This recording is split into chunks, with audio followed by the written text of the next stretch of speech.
Footart Concept analyse vidéo. Alors Footart Concept vous souhaite la bienvenue sur l'analyse. Tout d'abord on se présente, on est une structure qui accompagne les jeunes durant leur projet sportif. Vous pouvez aller voir notre site pour avoir plus d'informations. Je vous la laisse, vous lisez. Aujourd'hui, on a décidé au regard de la CAN de 2019, on a décidé de faire une analyse sur la sélection algérienne, dirigée par l'entraîneur qui est Djamel Belmadi, ancien international algérien. C'est une équipe qui joue en bloc, est très agressif, grosse intensité dans le jeu, il y a une vitesse de projection et un marquage pour déséquilibrer l'adversaire. On va regarder sur les différentes analyses des matchs de poule. Donc déjà, premièrement, j'ai mis de Belmadi sur le premier match contre le Kenya. Il a fait une composition du 4-1-4-1. Donc c'est un système sur du jeu très direct. Donc, notamment avec la partie offensive, la partie défensive, les 4 joueurs donc sur le bloc qui travaillent pour faire un équilibre entre la phase offensive et la phase défensive. C'est très intéressant, notamment pour que les joueurs puissent se projeter. Et 2 joueurs point fixe. Un au milieu défensif où il va prendre un champ de vision avec très rapide, très important. Et notamment l'attaquant de pointe, justement, qui sera à la fois un point d'appui et en même temps un finisseur. Donc il y aura des combinaisons de jeux très rapides qu'on va voir, c'est du jeu très direct, sous l'air de Belmadi contre le Kenya. Donc s'il a mis ce système, c'est qu'il a analysé la sélection du Kenya. On va regarder après sur différentes séquences vidéo. Donc comment va se composer. Donc les points forts de la sélection algérienne. Donc une cohésion dans le jeu offensif avec beaucoup d'intensité. On va regarder ça. Alors là, tout de suite, le défenseur, tout de suite, sur un jeu très direct sur l'appel de balle de l'attaquant de pointe. Là-dessus, pour essayer de finir son action, qui est très intéressant. Ensuite, à la fois, là, comme je disais tout à l'heure, sur la composition, point d'appui, il a pris l'information où était placé le milieu de terrain pour tout de suite décaler et trouver l'occasion pour jouer très vite vers l'avant. Alors on va voir cette action. Alors là c'est Attal le latéral qui a réussi à monter. Il peut se projeter, notamment, ou là justement il s'infiltre dans la ligne d'intervalle pour créer un décalage très rapide. Et tout de suite, retard défensif, penalty. Alors là tout de suite ils perdent le ballon. Tout de suite ils se restructurent pour préparer leur combinaison de jeu très rapide. Et là tout de suite une densité sur le bloc offensif pour essayer d'apporter différentes solutions et de soutien. Et tout de suite, une fois qu'il a donné la balle, tout de suite il se repropose une solution, finit l'action. Et là vous allez voir derrière que Mahrez, dans l'espace vide, ça crée vachement, ils ont reculé la défense du Kenya vers l'arrière pour conclure un 2-0. Un bloc défensif concentré et vigilante, une bonne gestion défensive sur les phases offensives du Kenya, de l'adversaire. On va regarder ça. Là, le compact, le 4-1, le fameux 4-1 qui vient faire un bloc défensif, il anticipe la trajectoire du centre tout de suite pour intercepter. Donc, il y a toujours quelqu'un pour protéger ses buts. Donc, on va voir le deuxième match contre le Sénégal. Alors là, c'est une autre composition d'équipe. Un 4-4-2 classique avec 2 milieux récupérateurs. Il y a mis Fegouli et Guoura. Alors ensuite, Aïssa Mandi et Belhamri qui assurent la défense de manière sereine et propre, pour avoir des relances propres, et notamment, Fegouli, là ils vont avoir une intensité, notamment dans les efforts. Donc déjà, le fameux 2 que j'ai expliqué. Ensuite, les latéraux, ceux qui sont sur l'aile, notamment ils vont alterner, ils vont donner de la densité sur les côtés. On va voir contre le Sénégal, notamment pour les étouffer, rester bien collés l'un en bloc l'un contre l'autre, et les 2 attaquants justement en soutien pour combiner très rapidement pour finir les actions, grâce au soutien du bloc équipe derrière. Donc, on va regarder ces différentes séquences.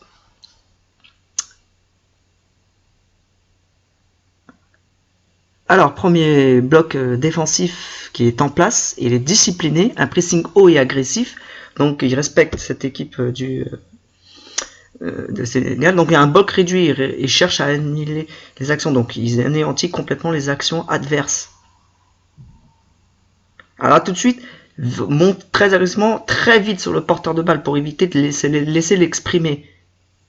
Donc là pareil, là vous avez vu un bloc, montée de balle très haut, en pressing haut ensemble pour empêcher de jouer. Alors là tout de suite, un centre qui est passé avec, il était gêné par le premier défenseur algérien, notamment pour le mieux l'intercepter. Et là tout de suite, un pressing qui le colle, donc il laisse contrôler son ballon, en même temps il reste collé à lui, déséquilibre derrière pour récupérer le ballon. Alors vous allez voir tout le bloc algérien qui là-dessus. Alors là il est très sur un premier rideau défensif et obstacle en fermant l'angle de passe, notamment sur un centre. Et là, tout de suite, très serein, accompagne. Et là, là-dessus, vous allez voir, Sadio Mané va partir essayer de déborder par sa qualité de vitesse. Et cadre, il enferme le porteur. Notamment, vous avez vu, le bloc algérien reste très prudent. Il laisse enfermer sur le côté pour écarter le danger. Et là, tout de suite, pareil, il fait obstacle à la trajectoire. Il laisse exprimer sur les côtés, notamment mais sans arriver dans l'axe. Attaque rapide en bloc offensif, avec un pressing haut sur l'adversaire.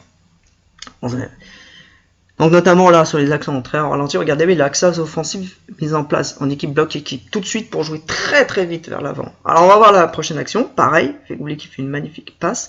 Tout de suite, alors il y avait mieux à faire, il y avait une ouverture, mais c'est pas évident avec un bloc blanc. Notamment il a tenté sa chance. Alors vous allez voir là, alors là c'est deux joueurs en soutien offensif, en bloc haut, agressif dans la continuité de l'action. Notamment pour faire reculer et les mettre en difficulté. Alors vous allez voir aussi c'est pareil, il exploite un joueur qui est en soutien derrière, exploite l'espace, et tout de suite un pressing haut sur le gardien pour l'empêcher de relancer et récupérer le ballon pour marquer. Mais il n'a pas une agressivité très haut sur le défenseur pour apporter le danger. Regardez le bloc, il est bien mis en place. Alors une tentative de combinaison de jeu rapide vers l'avant, l'intensité dans le jeu offensif. Vous allez voir quand il récupère le ballon, tout de suite, dès qu'il voit l'espace, là, il recule la défense sénégalaise dans leur zone, vers leur but, tout de suite un espace libre qui se crée, et Belaïli a le temps de contrôler et derrière conclure pour ouvrir le score. Vous allez voir aussi une autre action, là il essaie de et vous avez deux soutiens derrière, une possibilité d'un bloc ensemble pour monter, pour essayer de... Donc une vague verte, j'appelle ça. Donc la même chose, alors la qualité de Mahrez, on connaît la qualité de Mahrez, il fixe l'adversaire en étant élancé par la qualité de dribble en même temps, vous avez vu le bloc blanc, il restait très prudent, mais derrière ça peut faire mouche. Très agressif sur l'adversaire au point d'être sanctionné. Alors vous allez voir que les Algériens, à force d'être très agressifs, ça pouvait créer un penalty. Laisser l'adversaire dans un espace peut coûter cher dans cette action. Notamment là dans cette action, vous allez voir en ralenti derrière, ils étaient un peu en retard, là il y a penalty. Selon mon avis. Et vous? Pour vous? Alors, on va voir le troisième match contre la Tanzanie. Alors, changement de l'effectif complet pour laisser au repos. Vous avez vu ce que j'ai mis en rouge, c'est les joueurs qui n'ont pas joué le premier et le deuxième match. Donc, sur un système de 4-3-3. Donc, Belmadi a mis un système 4-3-3 en fonction comment il joue l'adversaire et en fonction de la qualité des joueurs algériens. Donc, il a mis ce dispositif qu'on va regarder avec défense Ali Chetar. Vous allez voir derrière, on va voir les difficultés des fois qui peuvent se présenter. Parce que bon, avec moins de temps de jouer. Vous allez voir que Benasser et Abed, et vous allez voir que derrière, ils font beaucoup de rôles entre la transition, entre l'attaque et la défense. Et les trois offensifs de l'or, Slimani, Ounas, vous allez voir que derrière, ça peut, à trois joueurs, ce sont des qualités qui peuvent vite combiner et prendre le temps sur les attaques placées. Et notamment, qui peuvent aussi se projeter sur les attaques rapides, grâce au soutien des trois milieux de terrain. On va regarder après sur les différentes actions contre la Tanzanie. Donc vous avez gagné 3-0. On va regarder ça. Donc une cohésion sur les phases offensives sur le plan, vous allez voir. Sur le plan collectif, vous allez voir. Et à la fois des qualités individuelles. Donc Boudaoui, dans la rapidité, n'a pas suffisamment pris l'information où il était placé. Alors là, c'est dommage. Il aurait pu lui donner juste avant la personne que j'ai seul en point entre les deux défenseurs. Alors là, c'était très intéressant. Slimani qui a su lire la trajectoire du ballon et derrière passer entre le dos des défenseurs. Derrière, bon, c'est dommage que ça n'a pas marqué. Alors vous allez voir la combinaison de jeu à 3. Il élimine le premier rideau bleu pour accéder à la zone défensive adverse. Donc derrière, ils vont apporter vite le danger. Et vous allez voir, bon, derrière, il laisse encore les espaces. Bon, dommage que derrière, bon, le gardien fait un arrêt magnifique. Alors, de toute façon, très vite, Slimani est placé entre les deux défenseurs. Donc, les défenseurs sont très éloignés. Tout de suite, il vient d'aller face à face avec le gardien et venir conclure. 1-0. Donc, vous allez voir encore la même chose. Sur des jeux très combinisés sur un système de 4-3-3. Alors, vous allez voir Ounas.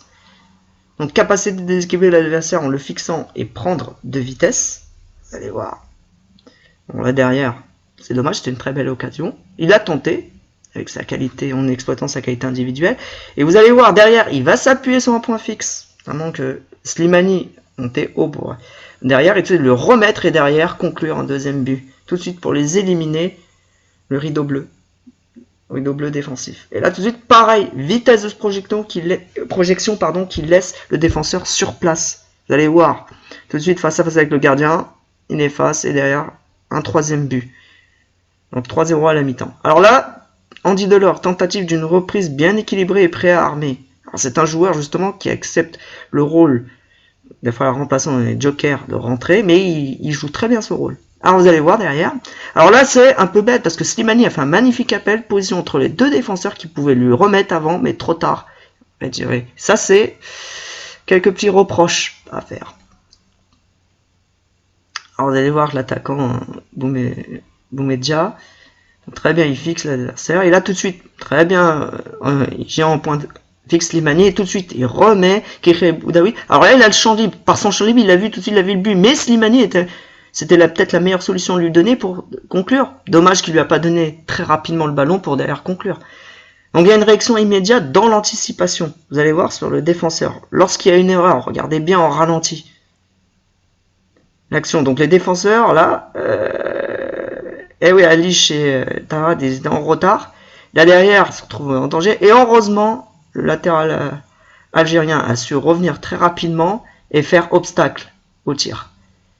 Donc un obstacle immédiat. Quelque part, ils ont quand même la réaction de vite se replier.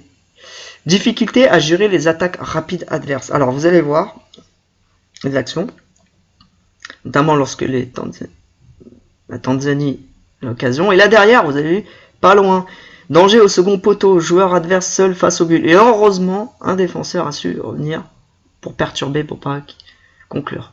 Alors vous allez voir là, un centre entre les deux défenseurs. Joueur seul face au but entre les deux défenseurs centraux. Là, il faudrait corriger ça. Donc voilà, l'analyse des séquences était terminée. Donc Belmadi, justement, lorsqu'il a mis dans sa conférence, il disait ce que je veux de cette équipe, c'est qu'il instaure un état d'esprit. Un équilibre sur le bloc attaque et défense, notamment on a vu. Donc un peu sous l'air de Diego Simeone de l'Atlético de Madrid. Très agressif à la fois et des attaques rapides. Une discipline, sur un système qui était demandé. Donc, pour éviter, par rapport, il s'adapte au football africain et en même temps avec des qualités de jeu européens, notamment sur l'ère de Simeone, de l'Atlético de Madrid. Ça me fait penser à cette équipe-là. Et pour vous, quel est votre avis? Donc n'hésitez pas à laisser un commentaire en bas sur cette analyse. N'hésitez pas à liker, à vous abonner sur notre chaîne parce qu'il y aura d'autres vidéos que je vais réaliser. N'hésitez pas à lancer des thèmes de vidéos en bas sur quelle analyse que je voudrais qu'on fasse, sur tout ce que je peux traiter. N'hésitez pas à aller sur notre chaîne, notamment, on est là davantage pour aider les jeunes. Des exemples, notamment, je reviens sur Wissam Ben Yedder. Mes Footard Concept vous remercie de nous avoir suivis.